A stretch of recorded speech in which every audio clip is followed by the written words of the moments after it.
G'day guys, welcome to the latest episode and the first episode of 2024 when it comes to the Beyond the Tape podcast. Podcast that talks to people doing rad things in the mountain bike industry.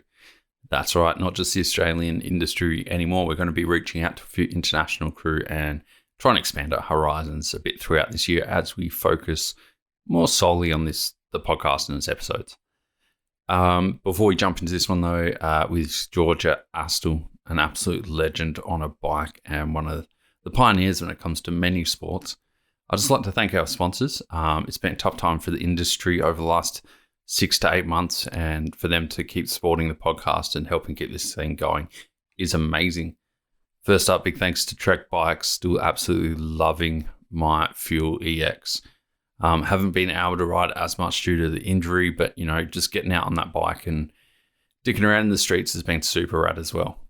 Frank Mountain Bike Apparel, man, I absolutely love their pants and their shorts. This weather has been up and down, and wearing both of them from day in, day out for when I am riding, it's just been super comfy. Shred Bike Care has been keeping the mud off my bike in summer. Weird, hey? Absolutely love their bike wash. Super efficient, super easy to use, and yeah, amazing.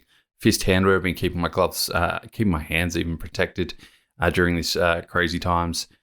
Taylor Trails, man, I've seen the weather in Tassie and it's absolutely amazing. Who thought I'd be going down to Tassie for better weather? Lead Out Sports, killing it when it comes to tool imports, and now some of the best components ever. Absolutely love my Unite pedals, super grippy.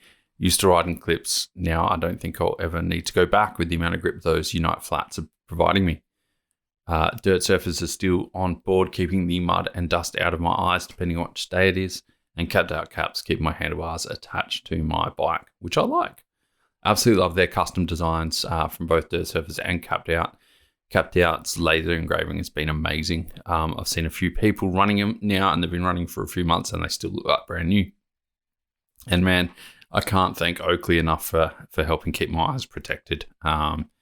Amazing glasses. As a photographer and media guy, I love having eyes and having them protected. I guess most people like their eyes. Anyway, enough of my dribble. Thanks so much to everyone for listening over the last few years. Keen to kick this one off with a big one. And as I said, it's Georgia Astle, absolute ripper, amazing human. And yeah, hopefully you enjoy the podcast as much as I did. I was super excited to do this one in person as she was visiting Adelaide again from Canada. Anyway, for the first time this year, grab a beer, grab a water, grab a wine, grab whatever makes you happy, and enjoy this podcast.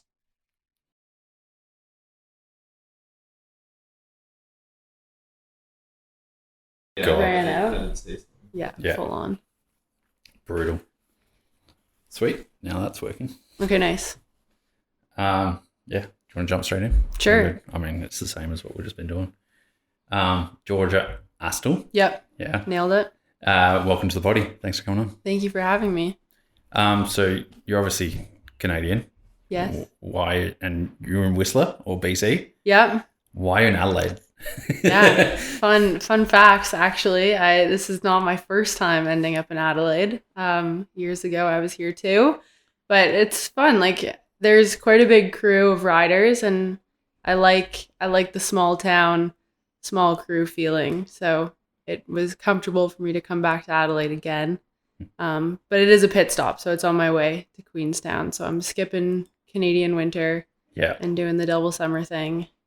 Yeah, so I had a few weeks in Adelaide doing a bit of riding, went to Tassie. Yeah, just pressing the skip button on winter. How was, we're just chatting about it, but how was Tassie? So fun. Yeah, I'd been to Derby before years ago for an EWS. Oh, yeah. So then this is my first, that was before Maydena even existed, actually. So yeah, finally made it to Maydena, and it was amazing. You love the atmosphere and everything down there? Yeah, and I mean, normally I'm more, if I'm in a bike park, I'm all about hitting jumps, or I have my downhill bike. So this is a different experience, full shuttle park, trail bike, and I was loving the tech. Yeah. I think we lucked out for weather as well. Rain before, and then it was clear after. So yeah, I had a ton of fun on the trail bike. Is it that much? So we see you on your downhill bike all the time? Yeah, if I'm in the park, I'm on my downhill bike. unless well, that's the thing. You don't really do that many rides where you connect the park to other trails. Yeah, okay. But if I'm ever doing that, or if I'm on the creekside end, trail bikes. Yeah, okay. But for the most part, if I'm in the park, I'm just cruising beefy tech or jumps. And my downhill bike is set up for jumps. Yeah, okay. Yeah, it's super stiff, full 27.5. Yeah, right. Yeah. And then you're heading to Queenstown. Yeah. Seems like everyone's going there these days. Yeah, totally. I mean, it's a good spot and kind of the same thing. I like the small town, big crew feeling that these places have. And yeah, Queenstown has a really good crew. Well, it seems like, everyone's down there. Like Pivot Boys go there every year now. I think Laurie Greenland and stuff head down there. Like everyone's just chilling. Yeah, it's a good place to post up. And same thing, like you don't really need a car there. That's why I feel so incredibly spoiled to have grown up in Whistler and then call Queenstown my little like second place that I go, because you don't really need a car and you can bike any trail you want to get to essentially. Like there's good riding from the doorstep. And same thing, if I'm going to ride my downhill bike in the park, I can roll down from my place in Queenstown, get to the gondola. Yeah, it's not bad. That's not bad. No. It's a tough life. I know. We were just joking though, like it's every day's a holiday, but it's also every day's training, right? For some athletes. Yeah, and that is something that I have to remember. Like I have this constant level of maybe acknowledgement that every day is a work day. So on the weekends, I get caught up and sometimes I'm maybe chilling too hard. And then I'm like, no, like, yeah, let's go for a ride. And this is actually my work. Like this is sweet, but also it's crazy how you forget about it sometimes. And then you look at the big picture and you're like, oh, I need to train more, or 7 days a week or 5 days a week, whatever, on my bike. It's all good.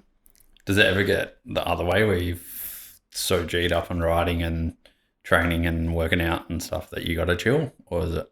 Yeah, I'd say so. I mean, when I was working full time, then it would get pretty crazy and I would need to take a full day off the bike and chilling. But now I'm fortunate enough that biking is my job and it opens up a lot more time in the day. So at the moment, I don't really ever feel too overworked, but sometimes you'll fit in too many activities in a day that it's wild.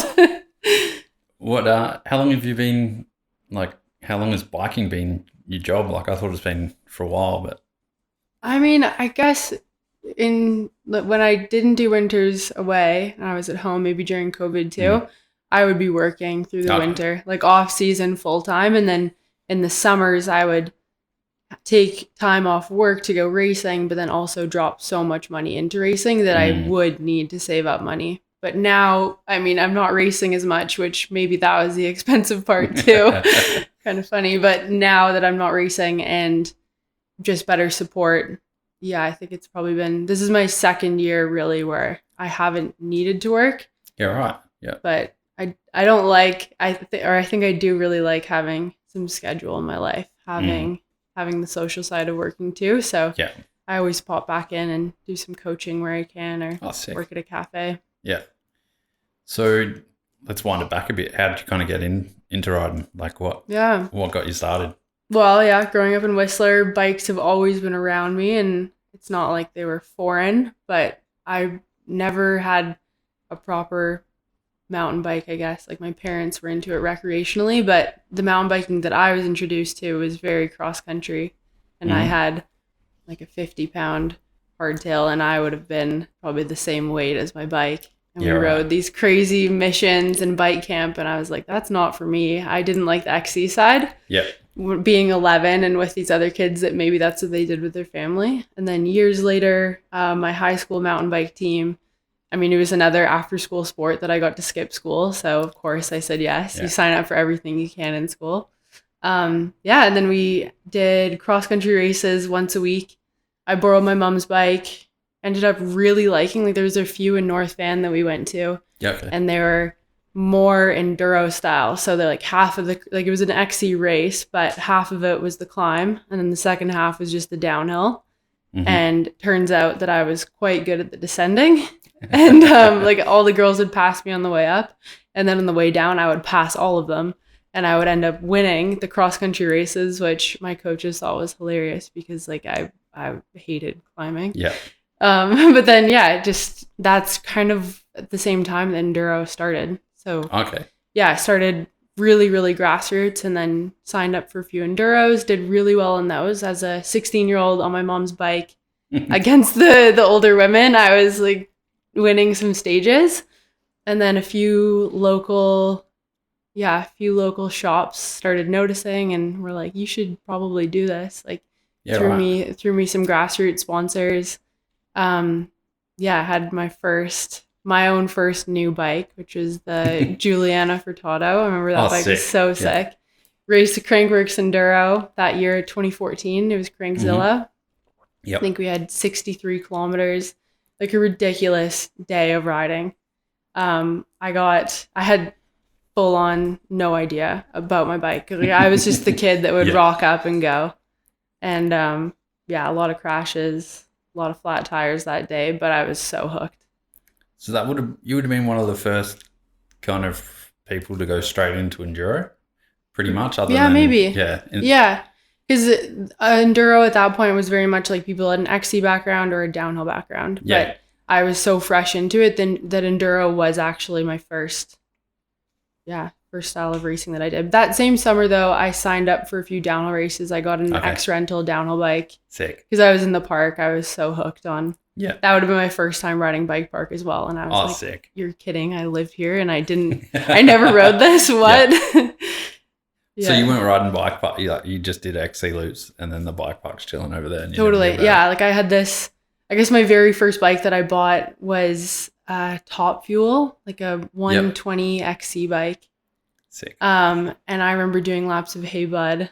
Yep. And Hey Bud, I was clipped in within my first few months of riding because I jumped into XC racing. Yeah. So I'm clipped in. My seat doesn't go. Like, it doesn't drop because those seat tubes were crazy. They stuck up really high. And I went over the bars so many times. No knee pads, of course. I was probably in spandex. Yeah, full XC with it. Full XC. And I remember just being like, this is what I want to do. But even then, like, I had no idea that it would be easier if I had real tires. If I had, like, suspension that worked. I was like, this is so sick. That's the best. I love that kind of style of just like attacking it and seeing what happens type of thing. Oh, yeah. And it's cool because there are still a lot of kids like that. Just the weapons that don't know what they're doing and are just so, like, just the raw, like, love for it. And they always end up being like some of the most talented. Yeah. Like, as soon as someone scoops them up and is like, throws them some parts and has a bit better guidance for them. So luckily I had that. And then I found my way into downhill a bit. Actually, my first downhill races, I was camping in a tent with Finn and Jack Isles and their dad. No way. They brought me to some peaks. It was national champs, and that was my first downhill race. I had like an X-Rental Giant Glory. Sick. And then same thing. I was a junior, so I was first year junior that year. Yeah. Rocked up. No idea. I just threw myself down the hill and ended up, I would have got fourth in pro women. Sick. Yeah. And so everyone's coming up to me like, you need to do this. Like, keep at it. And then same thing. People would scoop me up, take me to races. And I loved it so much. Like those were some of the best years, I reckon. Do you think like, everyone's got this, like, you should ride a hardtail when you start out. You should ride something that makes riding a little difficult so you can learn how to handle a bike. Do you think going from the XC bike and then riding a big downhill bike, you're just like, well, I can just point this thing anywhere. Like, is it confidence boosting or? Maybe. It was probably more the fact that I was riding trails you actually need suspension on. True. Yeah. Maybe, but I also think that a lot of my crashes were just equipment based. Yeah. Or when I did that Crankworks Enduro, I had snakeskin tires. Like, I didn't know about tire compounds, and just tubeless wasn't really a thing back then. Maybe it was, I just had no idea, but probably a lot of it was equipment based. What was that first Enduro like at Crankworks then? Because they were big days, right? Oh, it was huge. Yeah, people still call that one Crankzilla. I had done a season of racing, the BC Enduro series. That was when it first came out. I was so fit. It was the summer going into grade 12. There was a crew of us that would go to all of them.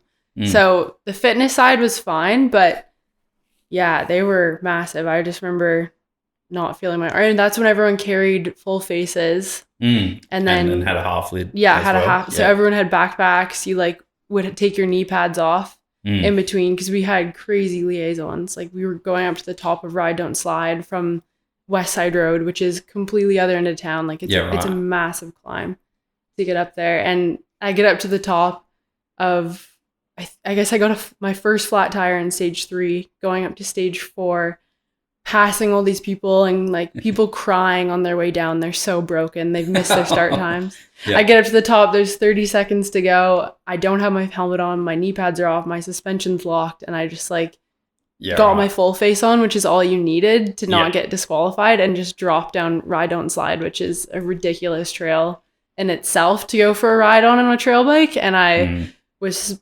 bonked and nearly fully broken. But yeah, those days, I think after that, to be fair, I gravitated towards downhill the next few years.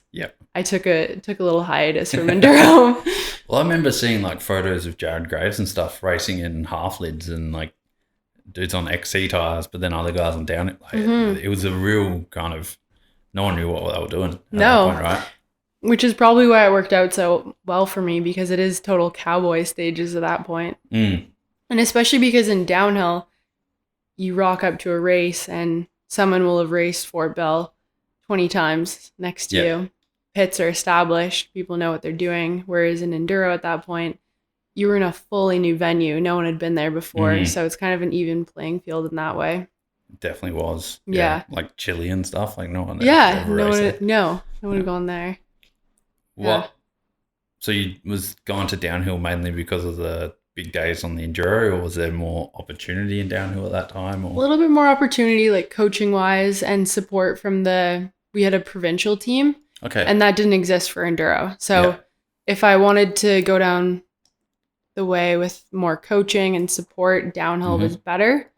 And it was also easy for me living in Whistler.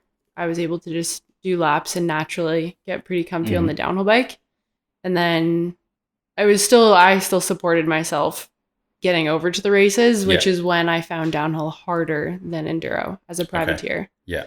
I loved racing and I loved all of it, but downhill's pretty tough. If you have a mechanical, you have one chance to get your shit sorted and have a race run. Whereas in enduro, it's a whole week you're there, and I feel like people are a little bit more, I don't know, pits. It's more, it was accepting to go up and say like, I need help. Yeah. Okay. People are more willing to help back then. Whereas downhill is a little bit more kind of segmented, I guess. Maybe it just felt, it was so scary. I remember like, you don't like walk up to a pit and ask for like, oh, I broke a set of handlebars, when it's like a pristine pit and they have walls up. Whereas enduro, it was just a van and a tent for most teams back then.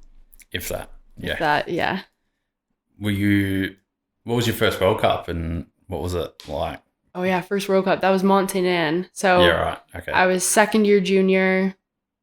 I was racing Chris and Claire. So I was on the Coveric junior team that year. They scooped me up, got me on an M16, and then I think a week later that was my first World. Oh no, you know what? That was my second year. So first year I was over there just with a little race team crew, and I was so second year junior I was on a V10 that year. And there was no junior women's category. How it worked back then is your name was just on the start or on the list when you had an asterisk. So that race there was only two of us that were juniors. Sick. Crazy track to get thrown into for first World Cup, but when you're 18, I don't know, your brain fires differently. No. Like I didn't hit the finish line jump that year, and there was a few things. I wasn't very good at jumping back then. But I just kamikazed my way down, didn't crash, had a pretty good result, and then was like, that was sick. Do you remember where you ended up? Like roughly? 12th. Overall? Overall. Yeah, okay. So I was first junior woman and then 12th overall. Sick. Yeah. I forgot that you were on the Kavarik, like Yeah. his junior team. Yeah. Because when you came over the first time, you were still on an intense. Yeah, I was on intense then. Yeah. What was that like, having those guys kind of help you out? So helpful. I mean, Claire was around when I was in the high school mountain biking days. She would come out and help. And yeah, she would help with like our training rides was, going to ride a Blackcomb lap or hay bud or something super fun. So she would come out, and then, the following couple of years, then I joined the Kavarik team, and Chris is an amazing coach. Yeah, right. Yep. Yeah, it was really cool getting to ride with him, and you get to see a little bit into the madman brain that he possesses, and you're like, wow, you're pretty good at this. He has this he defies physics sometimes, hey? Like, really just does. His drifting and his cornering is unbelievable. Yeah. I have a few memories of just the most basic things. Like, there was a whole crew of us kids, and we were all racing for a while, and they're like, okay, can everyone tell you what your tire, like, check your tire pressure? They had a gauge, and everyone's feeling their tires. They're like, I don't know, like, it's probably 25 or something. We all had 14 PSI. Yeah, our tires, like, we knew nothing. Yeah. We knew nothing, just the basics. And then going from that to racing World Cups in the same year, like, it blows my mind thinking about how now I won't go for a ride unless I know what my PSI is. Yeah. Were they helping you get over to World Cups and stuff as well? Yeah, a little bit. I mean, the financial support was minimal, but I had nothing. I was on an old bike that was like a few years old, super outdated Franken bike that I just scraped together. And then Claire was able to find me an M16 that it was a loaner bike as well. But I think that same year I had just a few other, like, financially not much then. I was just working and kind of saved up money.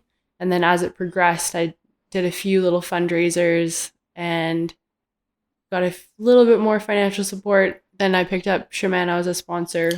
Yeah. And then Chandra was awesome. Like, he would throw product on my bikes, and I was able to sell the stock stuff that came off. The little things like that, but it was mostly just money that I had saved. But it's still like a bike and components and stuff like that. That's a big help. And the coaching. Sure. Yeah, true. Coaching is huge. Just having a bit of guidance and someone telling you, what's the right move and what's a good race to go to, what maybe you should not bother. So when you say coaching, I guess Kavarik's had a pretty damn good career, and like that crew have had really, really good careers. But when they're coaching you, are they coaching you just on skills and stuff like that, or are they coaching you more around like how to build your career as well? We did a little bit of the mental side, and like someone else would come in, like a sports psychologist. That was super minimal though. Yeah. We would we would have one session like that. It was more skills, set up cones, corners, and then timing stuff. But Claire is so dialed. Like, she came that year that I did World Champs. That was her last year racing World Champs. Actually, that was a really cool overlap that we had. And then she always has really good insight, and all the girls did. Yeah, like right. There was such a big age gap. There wasn't really any other junior girls in my. Pretty much the whole time I was racing, I was the only junior girl. Yeah. And so all the other older girls who are now I'm really close friends with. But it's funny to think about that. I knew nothing, and they already had careers built.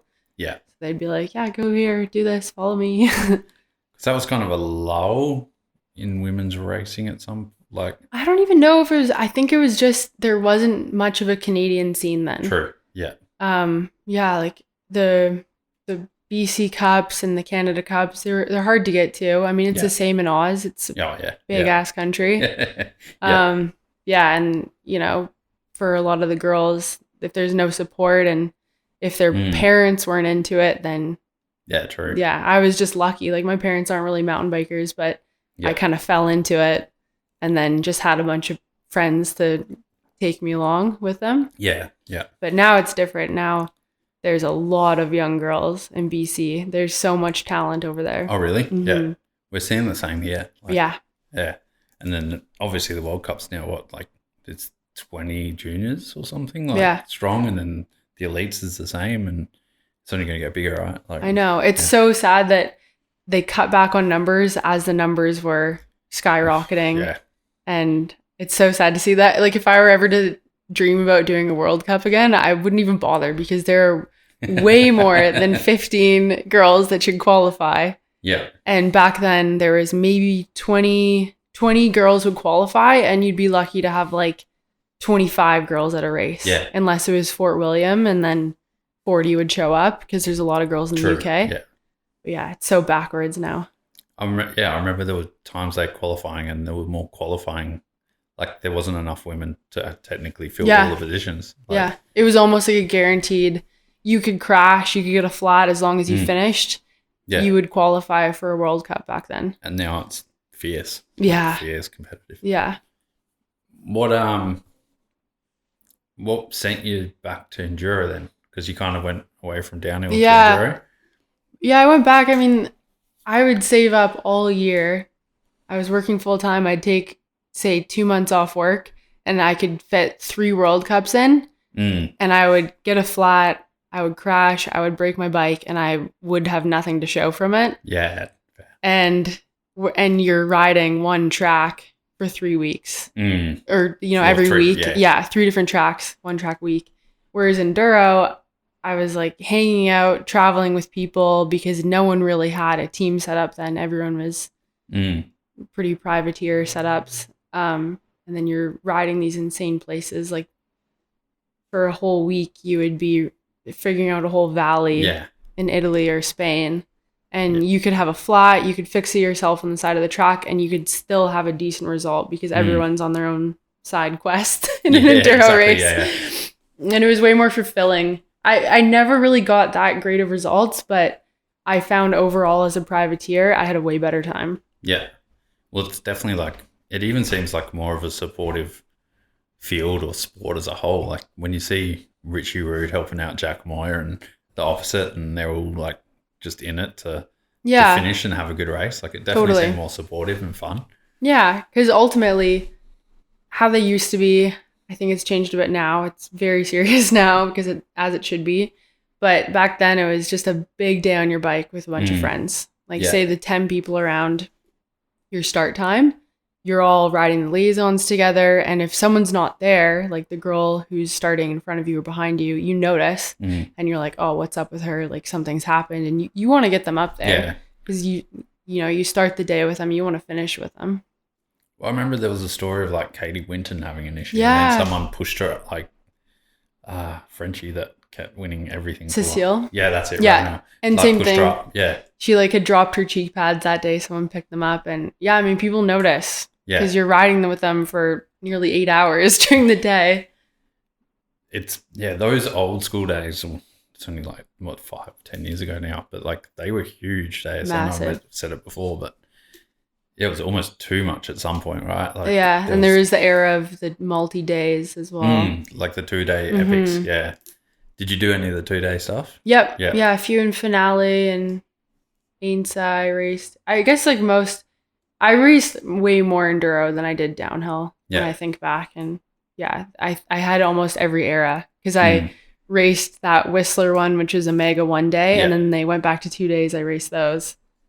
And then, I raced a few last year too. Oh, so you raced because they're getting shorter, right? Like they're almost getting multi-stage downhill race style thing. They are, but then the tracks don't really reflect that. I mean, maybe I just got a little bit more, I wasn't as into the less gravity stages. They got a little bit janky, but then they weren't epics anymore. More gondola, more weird riding to get to the tracks, but the tracks weren't necessarily more downhilly. Okay. Yeah. Because there was like, I saw one of them had like a 1.5 minute sprint in it, like uphill sprint. Yeah. Last year. And Oh, yeah. I think Latwil has that. That's the one. Yeah. Oh, I remember that. What is so you're kind of transitioned out of that now, like out of the enduro side? Yeah. It's been a really good transition for myself and Da Vinci, who I'm still riding for. I've been with them. This will be my 6th season. And it started off, I had stopped racing for 2 years, went back in, raced downhill, did really well at a Crankworks. And they were like, hey, we want to help you, grassroots. Yeah. And then I had my whole career with them. Like I raced enduro with them. They supported me as a privateer, got on the team. the co-factory and then moved my way up. So then I raced on the factory team for 2 years in Enduro. Yeah. And then they were like, hey, we're moving into Freeride. Perfect. Sick. So am I. Because they don't have an Enduro team this year? No. Yeah, right. No, pulled out of that. It's so hard for the North American brands. Like I totally understand. It's a shame because the Spartan, the newer Enduro bike that they made is such a sick race bike. They look really good. Yeah. And I love it as my trail bike, but I'm like, man, this thing just wants to go fast. Like it pains me that they don't have an Enduro team for that, but that's not the reason why. I mean, yeah, you make sick bikes to make sick bikes, but for North American brands, and same with over here in Oz, like you don't see a return. Nah, well, considering it's really hard. All the races are in Europe next year. There's no real benefit maybe for someone. No, and even my deal last year and the year before was meant to be that I would race all the North American rounds, and then they didn't really have they had 2 last year. Yeah, that weren't that good. Yeah. And it just got weird, and then we came in agreement that there was more return for everyone if I went into these kind of new school Freeride jam things, hung out with the girls, and just authentically was having fun, because I wasn't having fun anymore racing. Yeah, why is that? Like, just maybe a little bit of burnout from just how hard I worked to get there, and then when I finally was there, doors didn't open up like I was hoping. Like I got good results and I worked so hard, but there just wasn't options back then. There wasn't spots on teams, and I really, really tried. I sent out so many emails every year. I would do a new resume. Same thing, like worked my butt off, got over to Europe, and then there just wasn't options. So I spent 2 years after my best season. I was just burnt out. Yeah. Stopped racing. And then, I mean, I was still super into riding, but the love for racing just kind of dwindled. Because for a long time there, it seemed like racing was pretty much the only way a female or woman rider could go to make a career out of bike riding, right? Like, yeah, I had these little glimmers of hope, like those years that I wasn't racing World Cups. A brand called MEC, Mountain Equipment Co-op, they're a Canadian brand, like a giant outdoor store essentially. Okay, yeah. And they hit me up. They started carrying bikes, and they don't support racing. Like they don't really get bike racing at all, but they just wanted a female ambassador. Yes. And I thought it was so cool that they chose me because I put that towards my racing, and then was able to do little photo shoots with them. And I was like, wow, something like that is exactly what I want. So ever since that moment, I've been kind of reshaping everything that I go to. Like I've never focused on one discipline. I've never focused on one race series, but I've just kind of done everything I could, gone to new places to make it work, that I could be the ultimate all around. Yeah. And so I think I've finally, like, now that's exactly what I do. Yeah. And I love it. It's so good. It's good timing as well, right? Like the last 2 years for women's Freeride and jam events has just been massive. Yeah. The timing was impeccable for me to also not need to, or it wasn't like I was training really hard for Enduro to make it work. I was still like, I'll do them, but I don't really want to do them. And then they were like, well, okay, now we don't need you to do them either. Yeah. Because like it was the same for Casey Brown type of thing as well. Like she was just doing that. I mean, obviously she was really good at it, but to keep that career, and then she same time swapped to the Freeride side. Yeah. I guess she was always in video parts and stuff, but at the start of her Trek deal, they were like, this is us. This is our big cheese right now. You're an Enduro girl. Yeah. And of course, Casey's so talented. I think she got a few podiums in her first races. Yeah, for sure. Yeah. Yeah. What's the,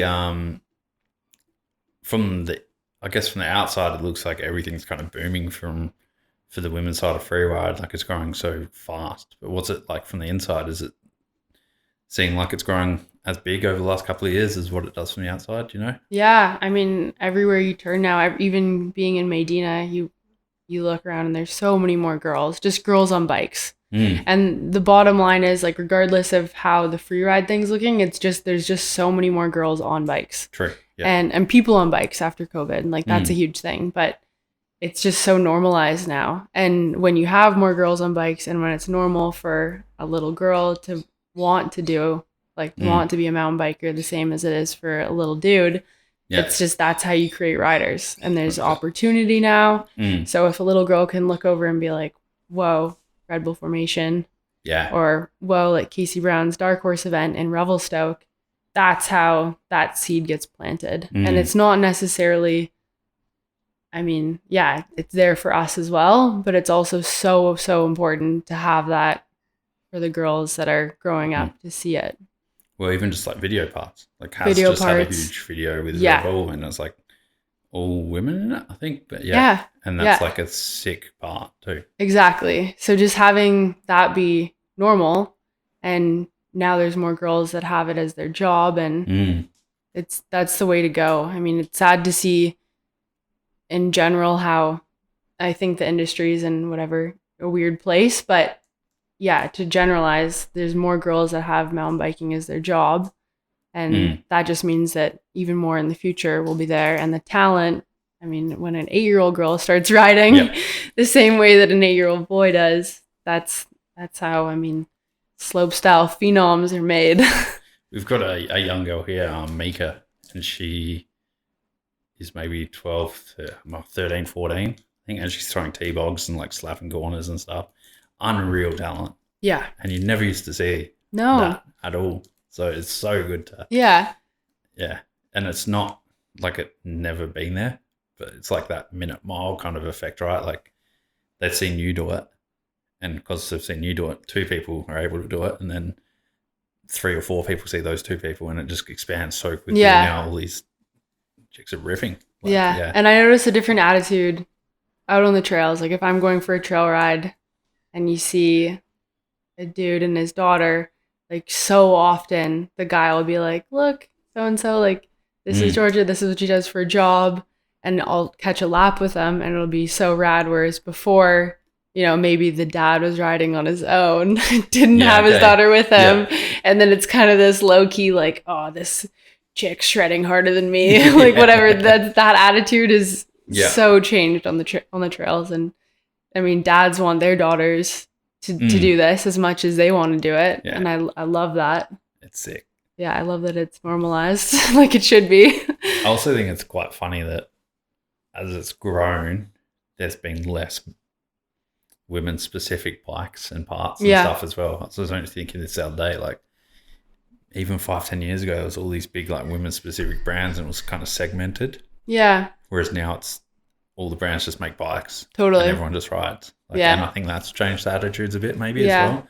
Yeah, I guess, there has to be a way in for girls into the sport, and maybe then before it wasn't as appealing. It was just different. It was a very like masculine dominated time in biking, whereas now, it doesn't matter what you wear, what you ride. What you do. Everyone's like, you can all be on the same bike and it's normalized. Whereas before it was kind of like, the token girl in every group. Yeah. And it's just bikes. Like everyone should just be out having fun anyway, right? Totally. Like, And what was the first Freeride-ish event you went to? Was that the Casey Brown Invitational, or was it formation? I guess it would have been. It would have been around that time. And even that summer of COVID, we had done Crankworks Summer Series in BC. So that was full lockdown year. There was like 20 of us that got together and did the 3-week. It was like summer camp. Sick. And we raced, I don't know, we did Psychosis. We did all that stuff. And then afterwards is when Casey and I became really close. And so Casey, Michaela Gatto, and I did the back 40. So we cruised around. We did a little video part series, super low key, just in BC. Was that with like you guys were all camping and stuff? Yeah, we were all camping. Yeah, it was, the idea was because it was COVID, we couldn't get anywhere to travel. But I mean, Casey still had a budget. She wanted to do something cool. And it ended up being so fun. And we stopped at a few zones. We rode Kurt Sorge's yard in Nelson. Sick. Yeah. We went to Farwell Canyon, rode that, and that was kind of the first taste of me being like, yes, this is what I want to do. This is so fun. And especially being with Casey and Michaela, those two are, I mean, they're my icons as well as some of my best friends. So no better place to get hooked. I remember seeing that and being like, oh, that's Georgia. Yeah. It just was like kind of random, but it was such a sick series. Yeah. And such a sick video part. And yeah. So we did it a second time, and fun things like that. That's exactly what I want to do. And you don't realize it, or I didn't realize it at the time because we're just out there filming, having fun. So many girls come up to me afterwards and are like, that was really cool. We watched it. We loved it. And it's a nice feeling when you're like, okay, there is return on this. Me having fun on my bike with my friends actually promotes other people to do the same thing. And that is valuable to brands at the end of the day. I'd say it's more valuable in some ways. Like, sure, wanting to be Greg Minnaar or, you know, one of the fast races is sick, but I'm never going to do that. Like, it's not achievable for me, and it's not achievable for like 99.9%. But we can all go pack our bike in a tent and go for a sick trip. Yeah, so it's true. More relatable and more achievable to a mass market. And then seeing you guys do that as well, and like that inspiration is so much more valuable to a company. Yeah, I agree with that because it's true. Racing is the pinnacle, but it's not necessarily what's going to sell bikes. Yeah, exactly. And I mean, selling bikes is, I mean, how do you even quantify that? You can't, it's pretty hard, but in terms of what someone wants to do with their bike, it's like, they're probably not going to, it's more fun for everyone to go and pack up and go camping. And, I reckon there'd be like a 70-30 split, right? Like only 30% of riders want to race. Like, and then the rest of them just want to go and drink beers and have fun and ride laps. I never want downhill bikes to die. Like, I always want downhill bikes to be alive, but man, our trail bike's so capable. And you're hanging out in the park, and I'm like, in Tassie, I'm like, I loved having my trail bike so we could do some different kinds of laps, but I always want downhill bikes to be alive. Well, from what I've heard, like, you go to like Morgan's or like Champerry and stuff, and there's no trail bikes. Like, everyone's just on downhill bikes because it's such an epic downhill spot. You just don't need a trail bike. Yeah, even in Whistler, the numbers are pretty good for downhill bikes. People have them, and in Nelson, actually in BC, same thing. Riding with everyone there. There's no gondola, anything. It's shuttling, but there's such a core scene. Yeah, right. And people have downhill bikes. Like, if they have one bike, most likely it's a downhill bike over there. Yeah, so cool. Whereas here, it's like trail bikes. Definitely, because we might be able to find some shuttles at Fox for 15 runs a weekend if you're lucky. Yeah, and that's it. Which is rad. I really I admire people that are out there doing it. Now that I'm back here, I'm like, oh, it's tough motivating for a ride. That's why everyone stays in Whistler. Yeah. The token go to Whistler and then come back, and you're like, well, can't really ride here anymore. Yeah, I'm going back. So when was how long into your Freeride journey was formation then? Was it like first year or? Yeah, probably that first year. And the first year I went was as Casey's digger. Oh, that's right, yeah. And then we were there a week early, rode a bit. And I guess technically, I mean, the whole crankwork side, I was kind of free ride, but I'd raced a lot. Yeah, okay. That I didn't really feel like free riding. So yeah, first year would have been formation as Casey's digger. And then last year, 2022, got to go as a rider. Yeah, sick. Yeah, which is really fun. What's the riding like there? It's so different. Like, you watch it on TV and you're like, yeah, it looks kind of like it's rideable on a bike. And then you get there and you're like, how do people ride this on a bike? The dirt's different than you've ever seen. Yeah, right. And it just doesn't look good, you know? Yeah. And then you figure out your way around the desert, and it's pretty unique. And the vibes there are just super encouraging from what I've heard. Like, really encouraging, yeah. The way that it was set up, it was all the girls that were there last year wanted to be riding. You know, like, it was, everyone was supporting each other. It wasn't just a mismatch of people outside of the industry, it felt like all the girls out there digging also wanted to ride. Yeah, right. And it was really cool. Yeah. It was really cool. Yeah, so I love what Katie did with formation, and I think it was so valuable because we wouldn't really have an opportunity like that to get out there. It wasn't like girls were going to get chosen as diggers by guys if we had never been there before, which is, I think, how a lot of guys start their Rampage careers. Yeah, true. It's like, you know, you have your buddy who already is in Rampage, you're there as the digger, you're riding, training, earn your spot. Whereas it would be really crazy if there wasn't the stepping stone, if no girls had dug at Rampage and then all of a sudden got an invite. Yeah, right. So I'm so thankful that formation existed, and I hope it comes back because I think that development phase is super important. It's huge. Yeah. And it's cool to see like so much more female media there as well. Yeah. Like there was photographers, everyone around there. Like as much as Sven and the other guys are amazing, like it is a bit of a sausage fest out there when it gets into the photo pool. Like and it was, man, those photographers, videographers, everyone we had out there, even like we had someone making us food, which the guys don't have in Rampage, and I don't want to go back to the desert without having that. They were looking after our electrolytes and making sure it was amazing. Yeah. Everyone there was full team. Like you felt, that's sick. Yeah, you felt so special out there because you're like, okay, I just have to do this one run, but the whole week has led up to it. Yeah. We got the countdown from Darren, who does the Rampage countdowns. Sick. Yeah. It was so cool. Yeah. And what was your run and actually riding like? Yeah, I actually came off of injury just before. Like I'd only been riding for about 3 weeks prior.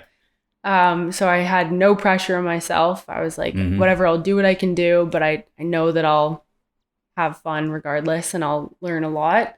And then ended up riding my whole line from the top with Vero, which is sick. The drop-in was intimidating at the start. Yeah, right. Fully on the blade of the ridge. It was actually the same. It was the backside of the ridge that they used the past 2 Rampages. Okay, yeah. So that knife edge, we dropped in just on the other side of that. But when you're stood on top of there, it's... You guys can have that, for sure. Yeah. Yeah. On day 1, when you go and walk around the sites, like it's windy and all of a sudden you're on all fours. You think you're going to fall off crazy vertigo. By the 4th day, you know, you have your bike on the back, shovel in the other hand, just like swinging stuff around. Dancing around. You get used to it. And especially being there, digging the hole. I think we had 4 dig days before we rode. And I knew the features so well that it made me so much less nervous. It wasn't like just hucking blind into something that was already there. We had to put a lot of work into making those features rideable, so felt like I knew them.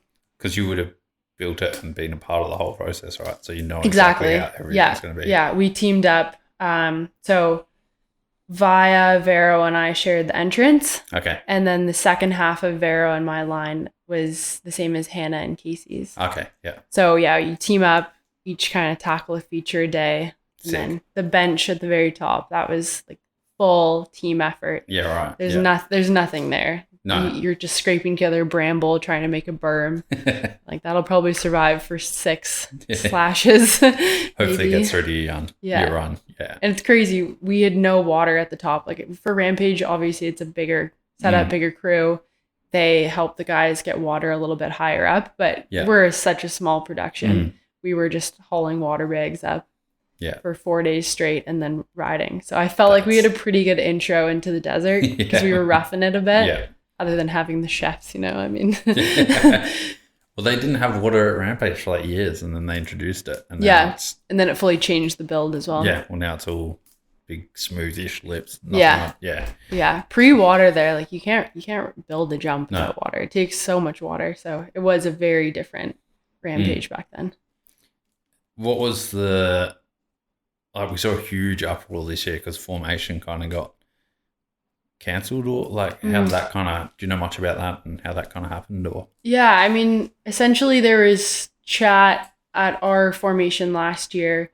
They wanted girls to be involved in Rampage, so that's like all the discussion that they told girls they wanted involvement, and then we didn't really hear for a while. And then the next thing that we heard was just that it wasn't going to work out for that following year. Mm-hmm. But unfortunately, just through miscommunication and whatever, it also meant formation got pulled as well, Mm-hmm. Yeah. which is really sad.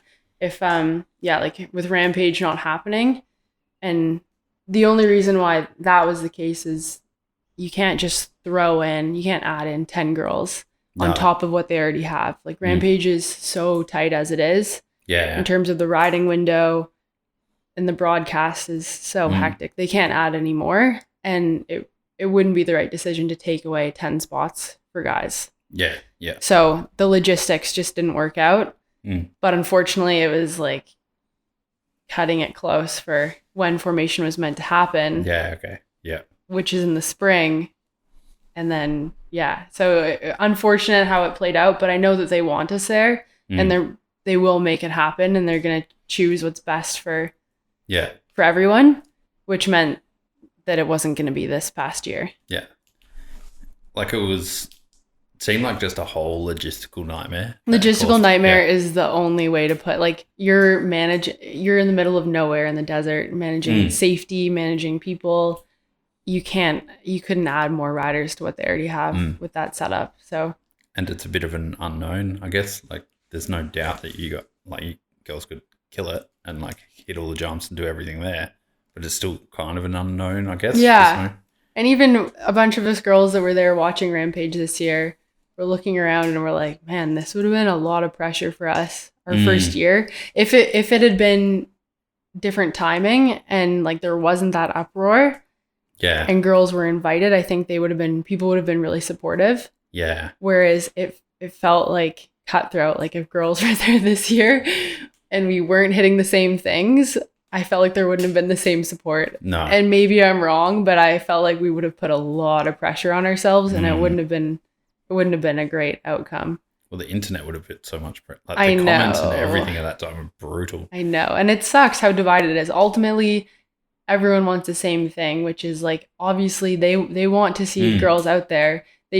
People don't want it to take away what Rampage already is. And it shouldn't, but Rampage already has to go through changes to make it work. I mean, this year was amazing, that the fact that all the riders that could got their second run. They weren't wind affected, which in events like slopestyle and Rampage, that's so hard. So hard to get that timing. Yeah. Impossible. Impossible. Yeah. We had a local competition in Melbourne last year, and 3 of the 4 days were almost unrideable. Yeah. And just happened to get like a window for the finals day. But it was, you couldn't predict anything. No, there's so many things that go against judge sports, that you're playing with the elements, that they're dealing with a lot of logistics. So I know that it's not that they don't want us there, but the timing didn't work out this year, and it really broke my heart that we didn't have formation, because that was like the highlight of my whole time riding bikes, I think. Is it give you a bit more pressure on, I guess, like your contracts or your riding business wise? Like if you're not at those events, is it harder for you to kind of negotiate contracts? A little bit. I mean, the hardest part, I think, is that so many of these freeride events that I've said that I was going to go to, and my contracts have just been deleted from the calendar. Yeah. I've had that quite a few times, whereas a race is a race. It's on the calendar. Rarely, unless there's a worldwide epidemic, do they get deleted. Which, that could never happen. It wouldn't happen. But the freeride events it's really hard to pull budget for, get funding, and they're usually the rider is the one making them.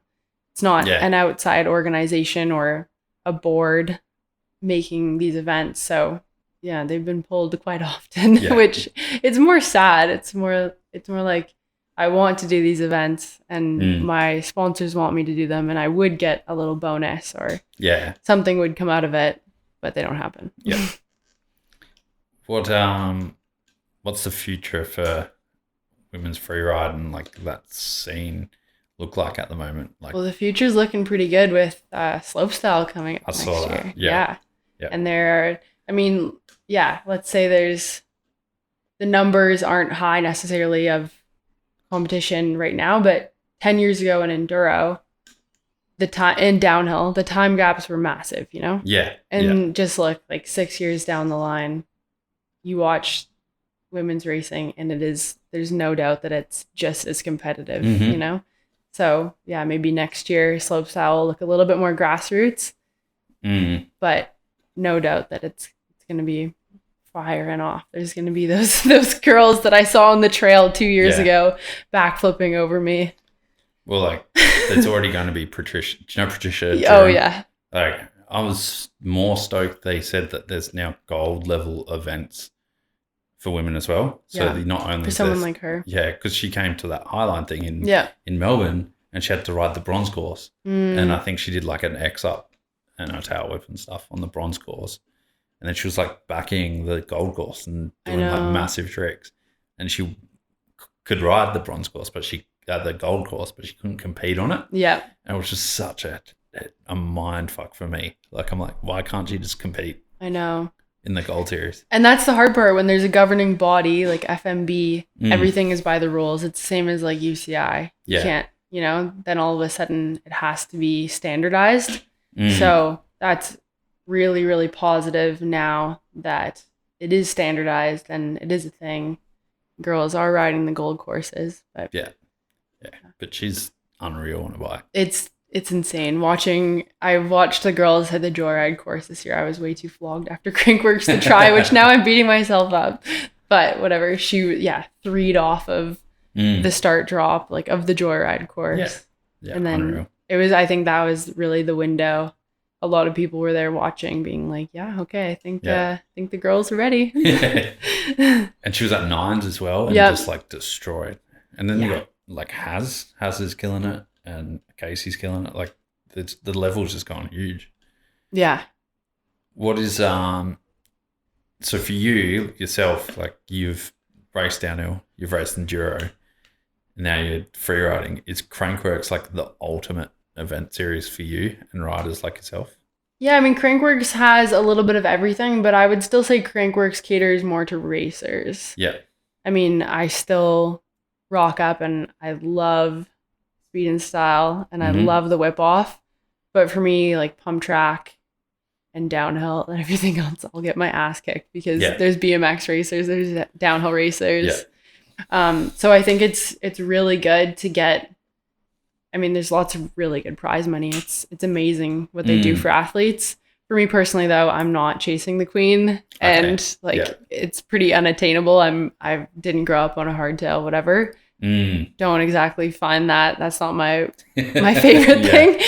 But yeah, I love going to Crankworks and I love supporting them because they're also like a Whistler brand. But I think there's going to be a lot more popping up, like a lot more of the backyard style jams and things like that have some value and also are super fun. Yeah. And for myself, the main goal is to have fun and basically just do my best to see the world and stay on my bike and do all the races that I can. But like it would have been sick if I think you might have just missed it, but they had like ACT Jam up in Canberra. Oh yeah, which was a big BMX thing, but they had like Mikey Ross and Haz was up there. I did see that, and that was just people riding, like all Timmy Eaton and like local crew from Murray Bridge, like up country here, were out there riding the BMX, and it was just a full jam for everyone. And it looked unreal.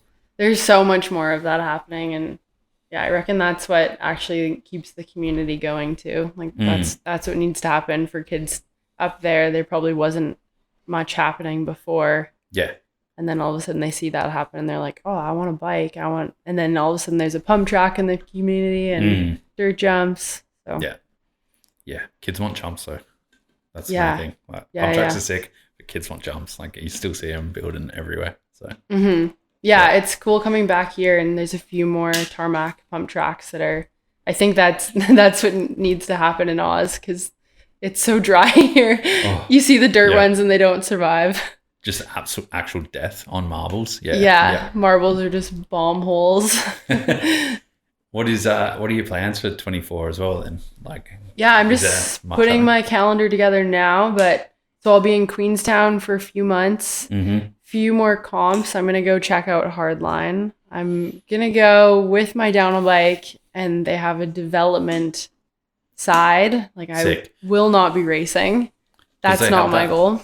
This year, sorry to interrupt. Yeah, they had no, that you're all this good. year, like with With the few of girls. like they weren't racing, but they got the opportunity to ride and be coached. Yeah, exactly. So that'll be really cool, and I like that. But I did the racing thing, and I find a lot more joy for me in pushing myself in a different kind of way. Mm-hmm. Don't really like doing it against the clock, especially when things are that gnarly.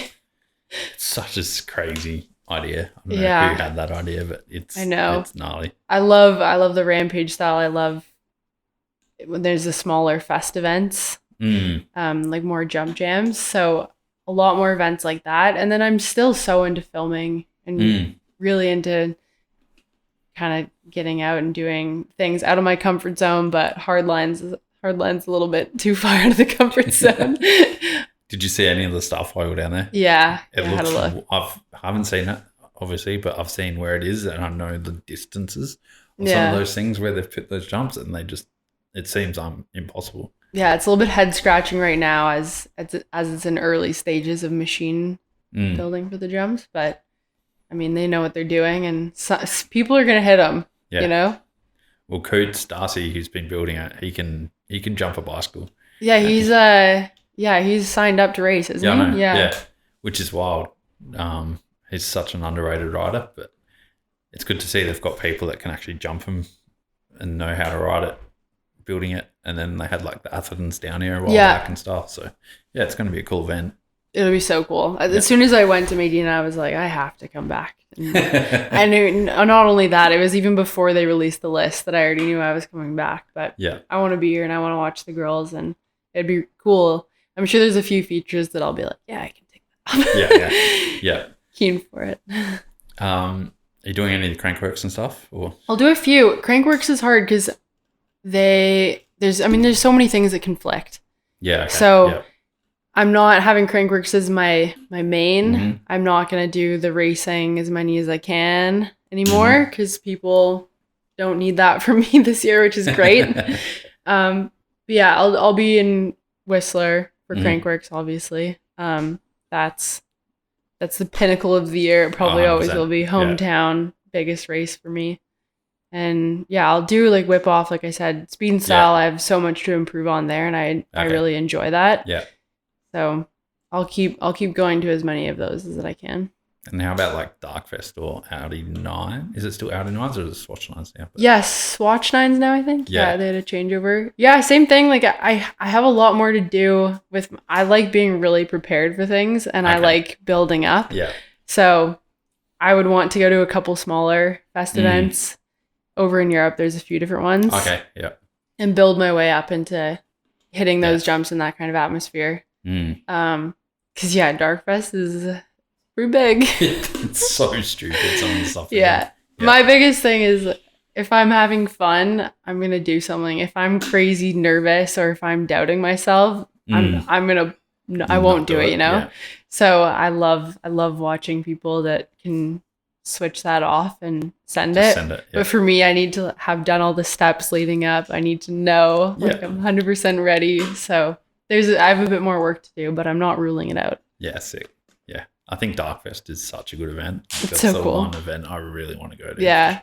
I mean, all the fest events are really cool. But you just don't see many of them. You don't see them, exactly. Yeah, which is such a weird... But you can go and watch, and there's riding at the other ones. Darkfest is probably one of the only ones that the public can't ride because it is so big. Yeah, okay. But it's more of like a low-key... Yeah, the fest series is just, it is that backyard vibe, right? Like it's... Yeah. Sick. Always got like 3 questions I like to ask at the end of these things, and we'll start wrapping things up. But for any young women riders or any young riders in general that want to race or get into freeride, like what advice would you have for those crew? Yeah, I mean, if it's someone like myself who maybe your parents aren't the ones that are guiding you along, I'd say like reach out in the industry and find someone that can give you a hand to give you a good direction of like, what's a good step here for my riding? Where should I go? Because I mean, for me, I threw myself into the only thing that I knew what to do, which was racing, but maybe there was an easier way for me to climb the ladder. Yeah. Wouldn't change a thing, but I would change. I wish I had a little bit more guidance. Okay. Yeah. I mean, there's so many mentors that you could have as like maybe both your strength coach and conditioning, whatever. Yeah. Like, I don't want to end up blowing up their DMs with a bunch of people who message them, but like Buchanan, Shauna Hearn here, and even Has, and there's probably Ellie Smith as well. Like, they're all such open and nice people. Totally. Like, you can just, they usually, from what I understand, they'll reach out, like you reach out to them and they're pretty helpful. Yeah. And like, it is cool to see that within the industry. Yeah, sure. we want to help. Like, I had a few girls this year message me for advice on like, how do I make a resume? And I'm like, yeah, that's not something that you, like, a riding resume is different to one for your work, you know? Yeah. Like, what do sponsors want to see? And yeah, I'm so open as well. Definitely just like hit someone up in your community and see if they want to go for a ride with you. Just make those connections early on, I'd say, is the most important thing. I remember, like, just in general, I bit off a story, well, sometime last year or sometime a while ago. I'm like, who has trouble creating like a sponsorship proposal? I just wanted to get an idea of what was like around. And I had like 20, 30 people that are like riders, and they're like, what's the sponsorship like proposal? What's the sponsor pack? Yeah. I'm like, it's such a big part of getting sponsored and being a part of like brands and stuff, and then people don't know about it for some reason. No, and networking comes really naturally to a lot of people. I was actually the awkward kid. Yes. So for so long, I was so nervous to go up to tents and ask for things. And then I learned as I went along, and I was like, it's actually easier if you're just yourself and you're just normal. But yeah, networking from an early age and just have that person that you can ask. Find someone that's willing to coach you. You might have to pay, but it'll be so worth it. And like, even just rocking up to events, like I know I was trying to wrap things up, but we're going on tangents. But like, I was speaking to someone that was at Enduro Jam, and they had been trying to get some help, and they've been trying like via online, Instagram, DMs, all that type of stuff. And they just went to an event, and it was way more successful than them trying to do it through their screen. Yeah. And just that personal networking is such a big deal. Totally. Yeah. Yeah, you meet a kid, you go for a ride with them, and you're like, well, this kid shreds. Like, I definitely want to help them out. Well, they're a nice person. They're exactly. not a dickhead. Yeah. Exactly. Which is a big thing. That's very important. Don't be a dickhead, 16-year-olds. Yeah. Go dig at your jumps. Go dig your local jumps. Don't be a dickhead. Yeah. Is there anything you would have done differently or changed up till now? I wish that I had maybe stuck with one discipline for a little bit longer. I did a lot of flip-flopping, and I think I was hoping it was going to stick. Yeah. And none of the support came to me. Now it's different, but I'd say like figure out what you love first. Yeah. And then go from there. Yeah. And that's easier now when there's opportunities. Like back then, if I had even known what free riding was, I knew that I loved jumping in the park, and that I just wanted to be on my bike. So yeah, the easiest avenue was enduro and downhill. But as soon as it got not fun anymore, swap around. Yeah. So find out what you love, and if that is riding your bike, figure out what you love about riding your bike, and then capitalize on that, and it'll usually work for you. Yeah. If you're passionate about it and you have some talent and you work hard. Yeah. You got to work hard. You got to work hard. Thing, though. Like, it doesn't just come, and your parents can't just like be the ones guiding you. It has to come from you. Yeah. I think it was on Chip's Tales or something. It's like talent with no work gets beaten by like no talent and hard work. Yeah. Hard work beats talent when talent doesn't work hard. Yeah, that's it. Yeah. Yeah. And nothing more true has been said. Last question seems to be the hardest, but like, if you're having a shit day, you don't want to like ride, or you don't want to motivated to go train or something, how do you kind of get motivated? And is there any like music or anything like you listen to kind of G up? Or yeah, music definitely helps me.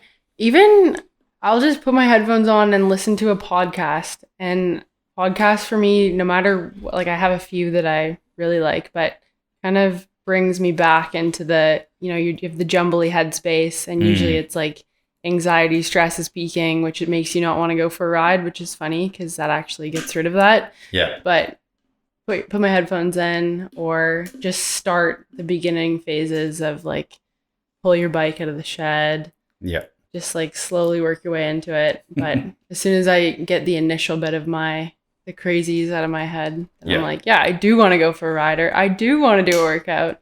Yeah. It's just when you're crazy stressed, sometimes you have to figure out what that is, like some sort of meditation to calm you down. 100%. Yeah.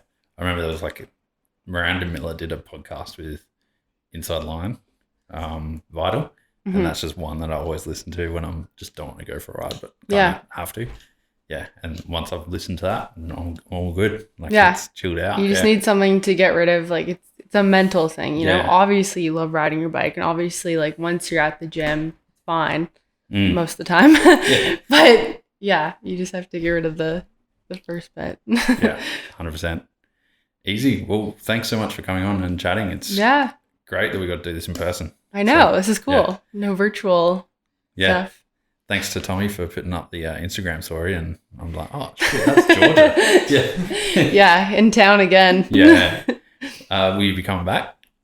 I mean, I have to be coming back to Oz at some point. Yeah. Exactly. Yeah. I'm in an 8-year cycle right now. Probably. I mean, I do really like it here. And I guess there's a bit of everything in Adelaide, bit of surfing, bit of riding. But I'm not coming back unless there's, at least a couple good trail zones. Yeah, 100%. We need a riding community here. Yeah, let's not go down that rabbit hole because I'll get in trouble again. All right, we're going to skip over that one. All right, well, thanks so much. And, thank you. Yeah, been great.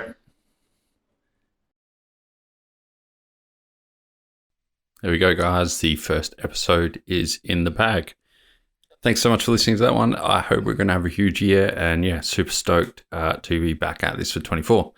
Again, thanks to our sponsors, Trek Bikes, Franked Mountain Bike Apparel, Shred Bike Care, Fist, Taylor Trails, Lead Out Sports, Dirt Surfer, Capped Out, and Oakley. Without those guys, we wouldn't be able to keep doing this and stuttering our words while recording. Anyway, also thanks to you guys for listening. Don't forget you can support the podcast by jumping over and supporting those brands, or if you don't have any cash in these tough times and don't want to fork any out of your wallet and there's butterflies flying out of yours like there is mine, tell your mum, tell your nana, tell your grandpa, tell your dog, tell the bird outside about the podcast and spread the word around. Leave some reviews on the podcast and our YouTube channel and help boost it that way. Anyway, until the next one, which is hopefully going to be a river, go out and have a bunch of fun.